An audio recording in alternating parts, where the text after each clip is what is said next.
Son günlər İran-İsrail gərginliyi yenidən alovlananda sosial şəbəkələrdə və bəzi müzakirələrdə Azərbaycanın milli qəhrəmanı Albert Ağarunovun adı hallandırılır. Bəziləri onun Yəhudi əsli olmasını vurğulayaraq İran onun qohumlarına cəza verir kimi ifadələr işlədirlər.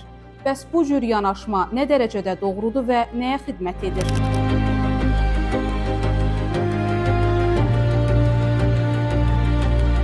Albert Ağarunov 1969-cu ildə Bakının Əmircan qəsəbəsində dağ yəhudisi ailəsində dünyaya gəlib. 1992-ci ildə cəmi 23 yaşında Şuşa uğrunda gedən döyüşlərdə tank komandiri kimi qəhrəmancasına vuruşub. O, Azərbaycan vətəndaşı idi. Vətənini qorumaq üçün könüllü cəbhəyə gedib. O, hansı millətdən və ya dindən olmasından asılı olmayaraq Azərbaycan torpaqları uğrunda canından keçib. Azərbaycanda yaşayan və ya vətəndaşı olan şəxslər İrana pərəstiş edənlər, öz ölkəsini qoruyanlara dil uzadırlar. Onu Yəhudi damğası vuraraq başqa ölkələrin münaqişəsinə calamaq şəhidin xatirəsinə hörmətsizlikdir. Azərbaycan hər zaman multikulturalizm siyasəti aparıb. Yəhudilər, o cümlədən dağ yəhudiləri əsrlər boyu ölkəmizdə sülh içində yaşayıblar. Albert kimi qəhrəmanlar da bu birliyin simvoludur. Onun adını xarici münaqişələrə alət etmək nə Azərbaycan xalqına, nə də şəhidlərimizin xatirəsinə hörmət deyil. Albert Ağarunov kimi qəhrəmanların vətənə bağlılığı, cəsarəti bu cür mövzularda müzakirə olunmamalıdır.